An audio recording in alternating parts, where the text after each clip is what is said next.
Hello students, last video हम लोग discuss कर चुके थे कूलम्ब्स लॉ, राइट। हमारे सारे वीडियो में आपको बोल चुका था कि कूलम्ब्स लॉ खत्म हो चुके हैं। This is another concept, this is Coulomb's law in vector form, right. आज हम पढ़ने वाले हैं Coulomb's law. We have to represent this Coulomb's law in vector form. आपको पता है फिजिक्स इतना हार्ड नहीं है। फिजिक्स में आपको बहुत इंटरेस्टिंग और इजी मेथड पर पढ़ाऊंगा, जिससे आपको हर चीज़ के कॉन्सेप्ट में जानने में आसानी होगी, राइट। तो आज हम कूलम्ब्स लॉ को रिप्रेजेंट करेंगे वेक्टर फॉर्म। जैसे कि आप देख सकते हैं यहाँ पे दो चार्ज है, right, and both are positive charge, right. इसको मैं देता हूँ Q1 नाम दे दिया, इसको दे दिया Q2। Okay, this is Q2 and this is Q1, right. I think अब तक आपने सारे वीडियो अच्छे से देखा है, समझा है। कोई डाउट है तो आप मैसेज कीजिएगा। तो नाउ दो टेस्ट चार्जेस है Q1 and Q2। Last video क्या था? Limitation of coulomb law. यहाँ पे कूलम्ब लॉ को हम रिप्रेजेंट करेंगे किसमें? वेक्टर फॉर्म में, राइट। यहाँ पे हम दो चार्ज लिए हैं, आते हैं Q1 और Q2, राइट। वेक्टर फॉर्म देखिए, वेक्टर फॉर्म आई थिंक आपने क्लास 11 में वेक्टर के बारे में बहुत कुछ पढ़ा है, राइट। सपोज ये चार्ज Q1, ये मेरा ओरिजिन है, ये क्या है? This is origin. Suppose this charge 1 is at distance r1 vector from this origin. अगर मैं इसे r1 वेक्टर लिखता हूँ, मतलब ये चार्ज Q1 ओरिजिन से r1 डिस्टेंस पे है। इस पे आपको डाउट बिल्कुल नहीं होगा, because this vector is not new concept for you. This charge Q2 is at distance r2 vector from origin. ये Q2 इस ओरिजिन से कितने डिस्टेंस पे है? R2 वेक्टर पे है, राइट। नाउ नाउ अगर ये Q1 है, ये Q2 है, तो आपको पता है दो पॉइंट चार्ज के बीच क्या होता है? इलेक्ट्रोस्टैटिक फोर्स होता है, इलेक्ट्रोस्टैटिक फोर्स होता है, राइट। तो Q1 भी सेम चार्ज है, Q1 Q2 same charges, like charges, तो they will repel each other, right. तो Q1 Q2 पे कुछ फोर्स अप्लाई करेगा, राइट, और Q2 भी Q1 पे कुछ फोर्स अप्लाई करेगा। यहाँ पे मैंने दो फोर्स लिखा है, देखिए F21 और F2।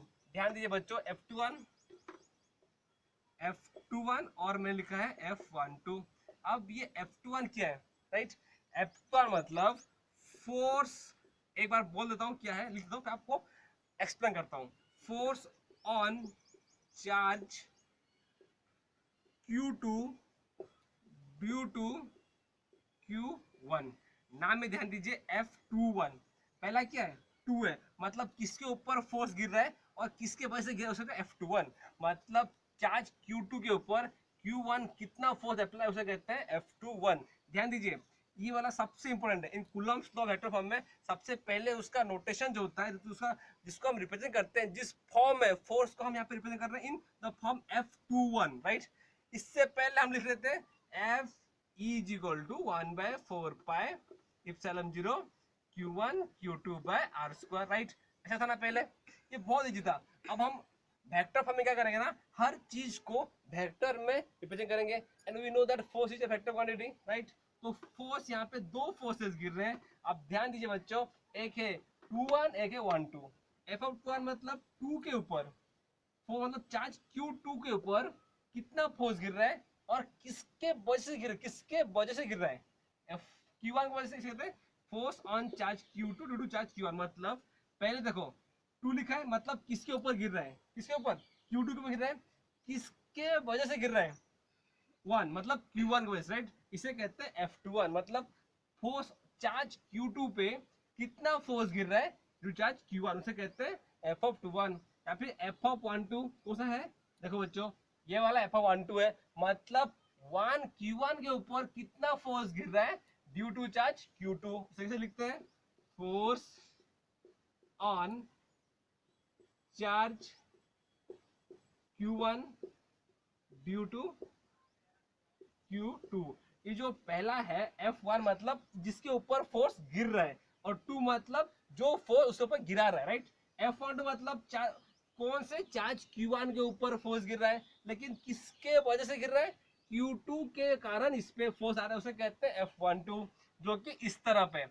अब ध्यान दीजिए बच्चों, मैंने ये फोर्स को ऐसे क्यों लिखा और ऐसे क्यों लिखा? क्योंकि ध्यान दीजिए, ये दोनों क्या चार्ज है? सेम चार्ज है, लाइक चार्ज है। And we know like charge क्या होता है? रेपेल करता है। तो ये उसको रेपेल करेगा, ये इसको इधर रेपेल कर सकता है। तो ये फोर्स कहाँ गिर रहा है? इसका जो फोर्स जो गिर रहा है कहाँ गिरेगा? उस तरफ गिरेगा, राइट। और ये जो फोर्स इस पे कर रहा है वो इधर गिरेगा, बिकॉज ये दोनों अट्रैक्ट तो करेंगे नहीं। सपोज ये दो लाइक चार्ज है, देखिए, ठीक है, ये भी पॉजिटिव, ये भी पॉजिटिव, और ये दोनों चाहेंगे कि एक दूसरे से मैक्सिमम दूरी पे जाए, तो ये इसको एक फोर्स देगा, तो ये इधर आएगा, एक फोर्स इधर आया, और ये इसको फोर्स देगा, वो इधर आएगा। दैट्स व्हाई मैंने फोर्स इस तरफ रखा है, ठीक है। अब ध्यान दीजिए, Q1 इसको एक रिपल्सिव फोर्स देगा, किसको देगा, इसको देगा, किधर देगा, उस तरफ देगा, धकेलेगा उसको, तो किस पे दिया, Q2 पे दिया, मतलब पहले 2 लिखा, किससे वजह से आया, 1 के वजह से आया, इसे कहते हैं F21, राइट। जो फोर्स Q1 फोर्स दे रहा है किसको, Q2 को, उसे कहते हैं F21, बिकॉज वो उसको तो ढकेल रहा है। नेक्स्ट इधर ये F12 क्या होता है, चार्ज Q1 पे जो फोर्स गिर रहा है due to charge Q2, right. F12 क्या होता है, चार्ज ऑन Q1, Q1 के ऊपर चार्ज कितना गिर रहा है, ड्यू टू चार्ज Q2। अब देखिए ये भी सेम चार्जेस है, ये उसको रेपेल करेगा, तो ये उसको फोर्स कहाँ देगा, इस तरफ देगा, इसलिए कहते हैं F12। सो यहाँ पे सबसे इंपॉर्टेंट है इसका नोटेशन, राइट। अगर कोई लिखता है F21 मतलब कितना फोर्स गिर रहा है चार्ज 2 पे due charge Q1, I think आपका भी डाउट नहीं होगा, राइट। फिर से आपको इजी के लिए फिर से बोल दे रहा हूं, अगर कोई लिखता है F21 मतलब फोर्स ऑन चार्ज किस पे, Q2 पे, Q2 पे कितना फोर्स गिर रहा है ड्यू टू चार्ज Q1, और हम लिखते हैं ना F21 मतलब 2 मतलब जिसके ऊपर फोर्स अप्लाई हो रहा है और जिसके ऊपर से फोर्स गिर रहा है, इसके ऊपर अप्लाई हो रहा है और ये फोर्स अप्लाई कर रहा है किस पे, 2 पे, राइट। अगर मैं लिखता हूँ F21 मतलब मेरे 2 पे फोर्स अप्लाई हो रहा है और 1 फोर्स अप्लाई कर रहा है किसके ऊपर, 2 के, उसे फोर्स F21। अगर मैं लिखूँ F12 लिखूँ तो क्या होता है, मतलब चार्ज Q1 के ऊपर Q2 कितना फोर्स अप्लाई कर रहा है उसे कहते हैं F12। मतलब पहला वाला क्या है, जिसके ऊपर हम फोर्स अप्लाई हो रहा है, और सेकंड वाला क्या है, जो फोर्स अप्लाई कर रहा है। तो यहाँ पे आपको डाउट नहीं है, राइट। तो अभी हमें इसको रिप्रेजेंट करना है इन वेक्टर फॉर्म, राइट। तो नॉर्मली इलेक्ट्रोनिक फॉर्म में रिप्लाई कर रहे अगर लिखेंगे तो कैसे लिखते हैं, F of E is equal to 1/4 pi epsilon naught Q1 Q2 by R square.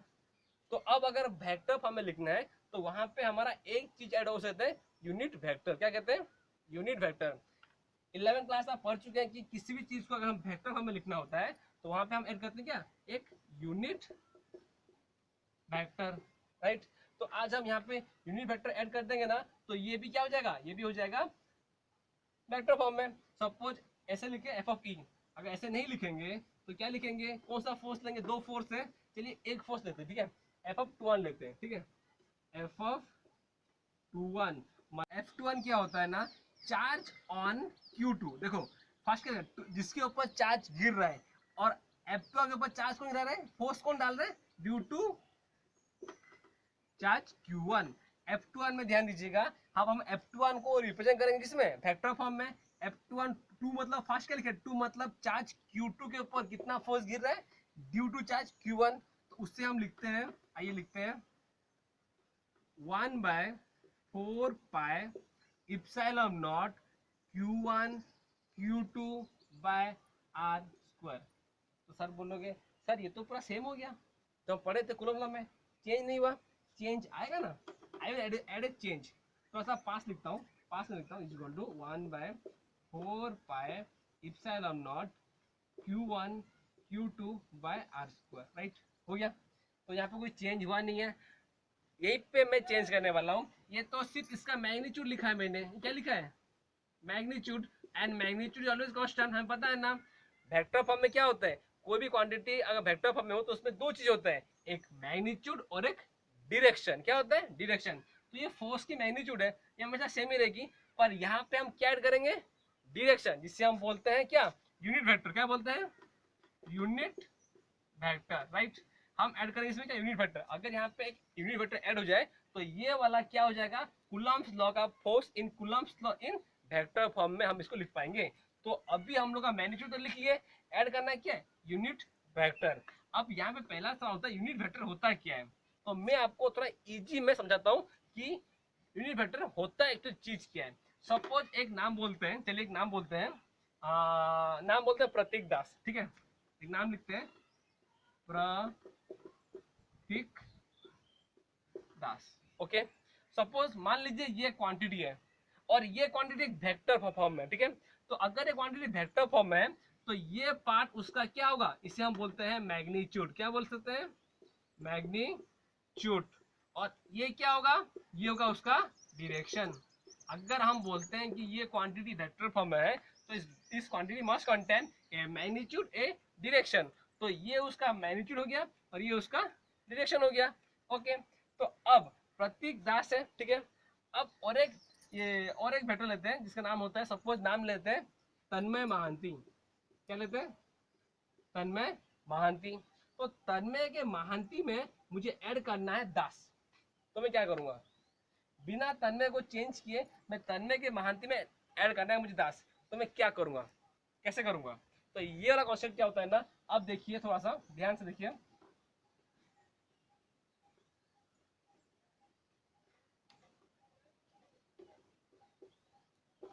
प्रतीक दास है, ठीक है, ये उसका मैग्नीट्यूड है, ये उसका डायरेक्शन है, ठीक है। अगर मैं इस वेक्टर में, और ये मेरा तन्मय है, ये मेरा तन्मय है, राइट, और मुझे तन्मय के यहाँ पे ऐड करना है, क्या है, दास ऐड करना है, ठीक है। तो मैं क्या करूंगा, मैं प्रतीक दास में,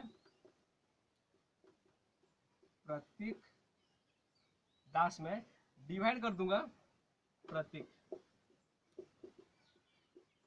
राइट। अगर ये मैग्नीट्यूड है, डायरेक्शन है, ये मैग्नीट्यूड है, बात बताता हूँ, अगर मैं प्रतीक दास में डिवाइड कर दिया प्रतीक, तो आंसर क्या आएगा, बताओ। आंसर आएगा प्रतीक, प्रतीक तो कट जाएगा, आंसर क्या बचेगा, आंसर बचेगा वन दास। ऑब्वियसली अगर इस वन दास को मैं यहाँ पे तन्मय से मल्टीप्लाई कर दूं तो क्या बन जाएगा, तन्मय दास। मैं इस ब्रैकेट में अगर वन दास इंटू कर दूं तो क्या बन जाएगा, तन्मय दास, राइट। पहले तन्मय था ओनली स्केलर क्वांटिटी, ये आया उसका यूनिट वेक्टर। जब ये तन्मय में ऐड हो तो क्या बन गया, यूनिट वेक्टर बन गया ना। मैं यही वो एक्सप्लेन कर सकता हूँ यूनिट वेक्टर क्या होता है। मतलब यूनिट वेक्टर मतलब किसी भी चीज में किसी वेक्टर का अगर हम मैग्नीट्यूड और डायरेक्शन से मैग्नीट्यूड को डिवाइड करते हैं, राइट, तो क्या निकलेगा, जो निकलेगा वही होगा यूनिट वेक्टर। सिंपली निकलता है क्या है, ओनली निकलता है उसका डायरेक्शन, राइट।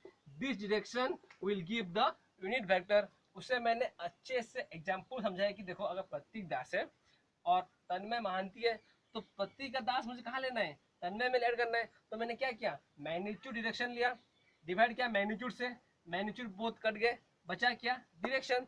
और उसको मैं लगे मल्टीप्लाई किया, इससे तन्मय से मल्टीप्लाई किया, तन्मय क्या हो गया, दास हो गया। इसी तरह हम यूनिट वेक्टर किससे कहते हैं, जो मल्टीप्लाई जब होगा स्केलर क्वांटिटी से, it will give a finally A vector quantity. तो अब आते हैं हमारे क्वेश्चन पे। ये तो था एक छोटा यूनिट वेक्टर का मतलब एक्सप्लेन करने का थोड़ा एग्जांपल था। अब आते हैं हमारे क्वेश्चन पे, ठीक है। क्वेश्चन पे आते हैं तो हम लिखा रहे थे, हम लिखे थे F of 2 1 is equal to 1/4 pi epsilon naught Q1 into Q2 by R square. अब यहाँ पे ऐड करना है क्या है, तो यूनिट वेक्टर, राइट। तो यूनिट वेक्टर ऐड करना है, तो अब यहाँ पे जोड़ दीजिए, ये F21 है, तो इन दोनों के बीच डिस्टेंस तो कुछ होगा ना, राइट। सपोज ये डिस्टेंस को मैंने ले लेता हूँ R21, हाँ या ना। Distance between charge Q2 to charge Q1 कितना होता है, R21, राइट। डिस्टेंस, ये डिस्टेंस, अब देखिए ये फोर्स एंड डिस्टेंस किधर है, उस तरफ है, राइट। और जो डिस्टेंस हम लोग लिए सेपरेशन डिस्टेंस, उसका भी डिस्टेंस कहाँ है, उस तरफ है। तो यहाँ पे मैं लिख सकता हूँ R21 यूनिट वेक्टर। तो अब ये वाला इक्वेशन क्या होता है, ये होता है Coulomb's law in vector form. पर यहाँ पे ये सोल्व नहीं हुआ है, हमें इसको सोल्व करना है, राइट। तो ये एक तो डायरेक्शन निकला कि हमारा फोर्स का डायरेक्शन कहाँ होता है, उस तरफ होता है। R21 का डायरेक्शन जिस तरफ है, F21 का उस तरफ है, राइट। बिकॉज ये फोर्स ऑलवेज ये वेक्टर क्वांटिटी, इसमें मैग्नीट्यूड होता है और इसमें डायरेक्शन होता है, राइट।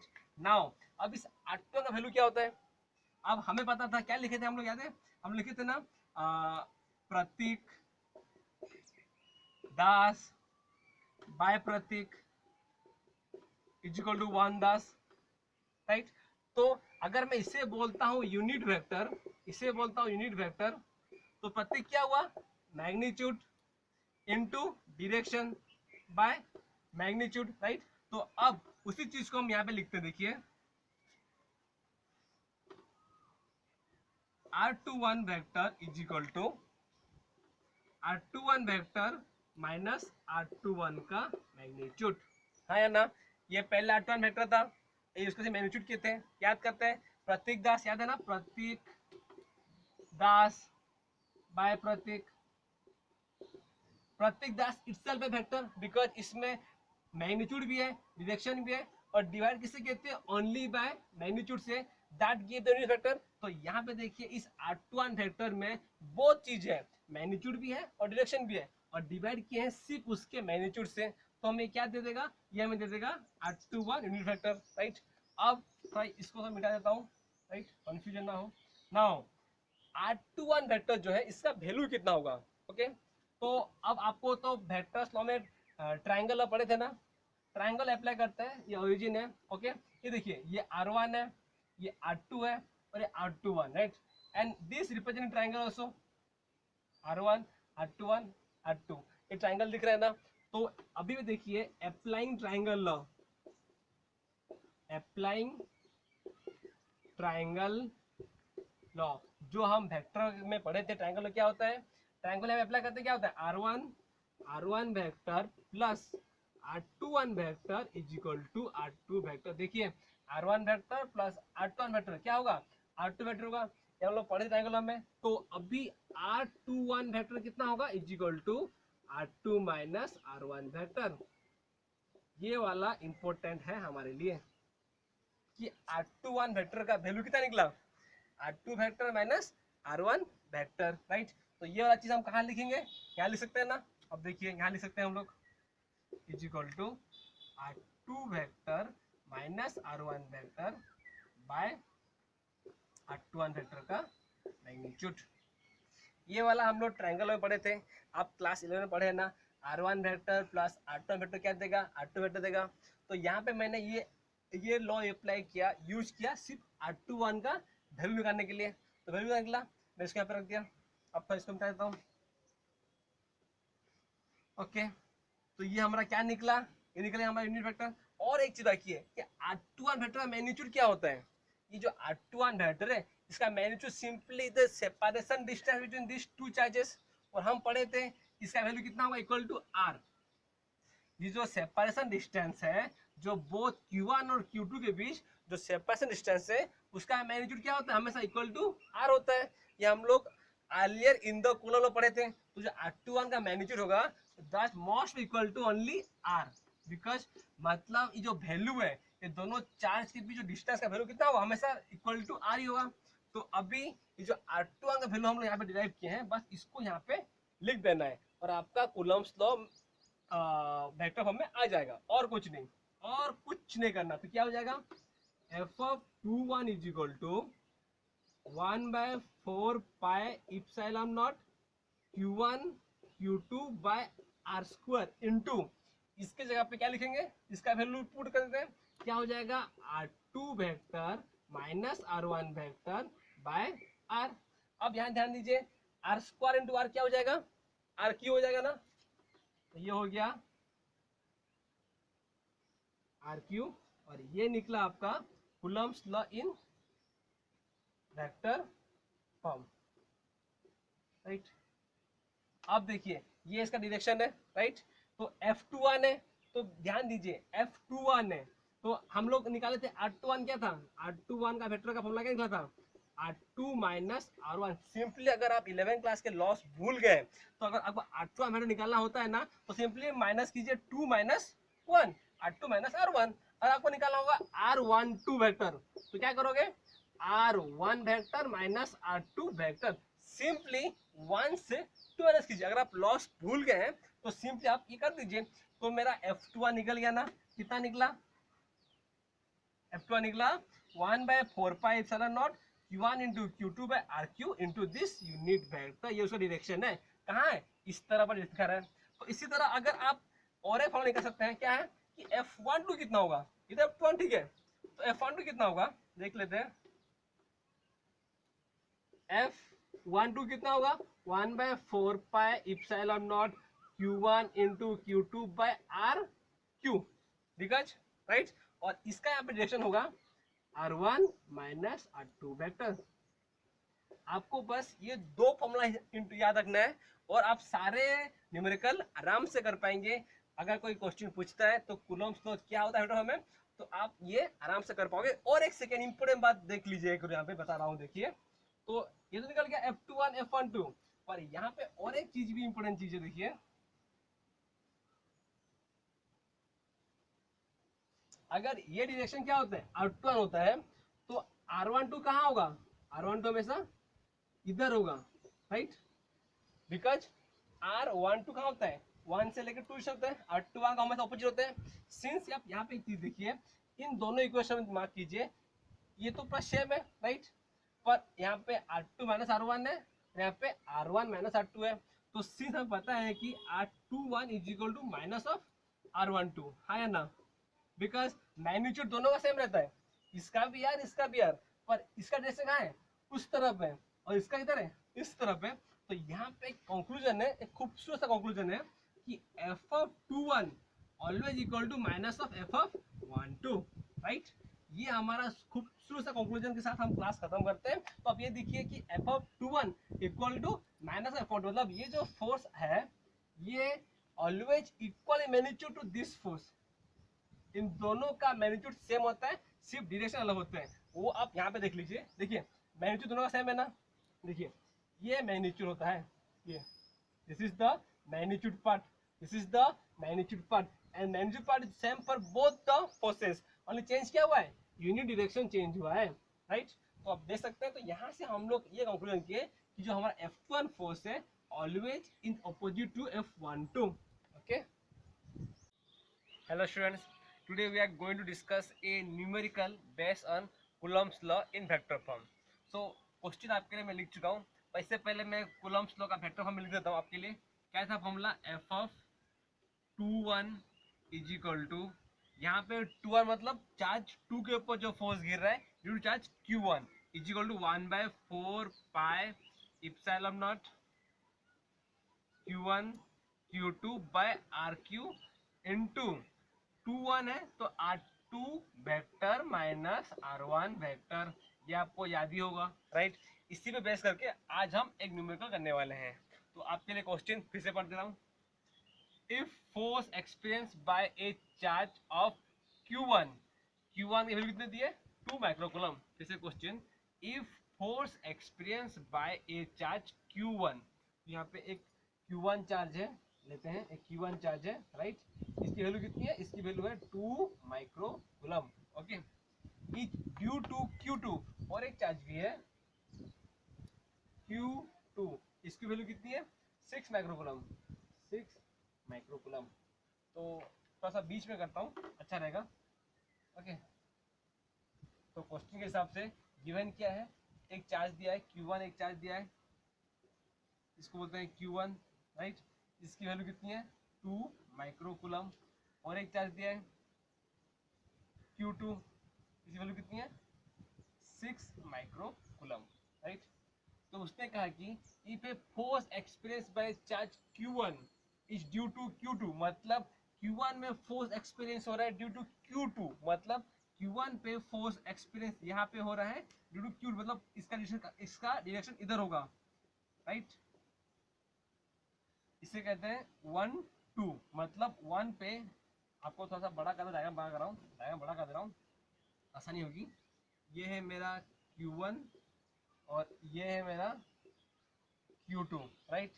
Q1 की वैल्यू 2 माइक्रोकूलम, Q2 की वैल्यू 6 माइक्रोकूलम। क्वेश्चन बोल रहा है एक फोर्स एक्सपीरियंस हो रहा है चार्ज Q1 पे ड्यू टू Q2, मतलब 1 पे एक्सपीरियंस हो रहा है 2 के वजह से, तो फोर्स क्या होगा F12 इजीली, मतलब force experiencing on a body of charge Q1 पे एक्सपीरियंस हो रहा है, किसके वजह से Q2 पे से, तो फोर्स क्या होता है F12। अगर Q2 पे एक्सपीरियंस होता ड्यू टू 1 तो हो जाता F21। पहला लेटर क्या दे रहा है, जिसके ऊपर फोर्स एक्सपीरियंस हो रहा है। सेकंड लेटर किसका है, जो फोर्स एक्सपीरियंस कर रहा है। तो क्वेश्चन में हमारा बोला है जो फोर्स एक्सपीरियंस हो रहा है Q1 चार्ज पे ड्यू टू Q2, उसकी वैल्यू है 3i cap plus 4j cap. मतलब Q2 चार्ज ने Q1 पे कुछ फोर्स एक्सपीरियंस किया है और वो फोर्स है ये वाला, right. Then what is the force experience by 6 mu coulomb charge due to 2 mu coulomb charge. अब ये फॉन्ट हो गया।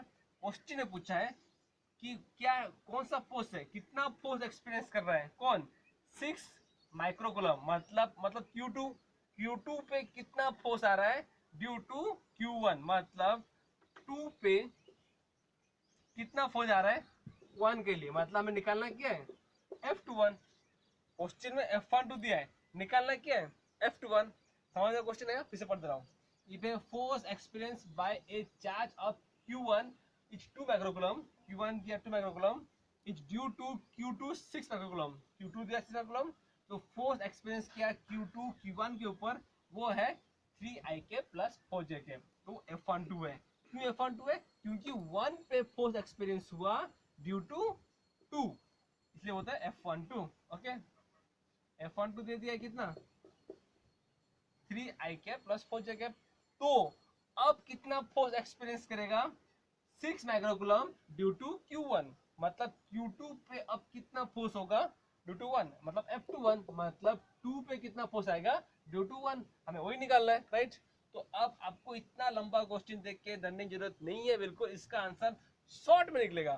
फॉर्मूला क्या है, फॉर्मूला है, कल हमने फॉर्मूला पढ़ाया था ना बच्चों, याद करो फॉर्मूला क्या था। फॉर्मूला था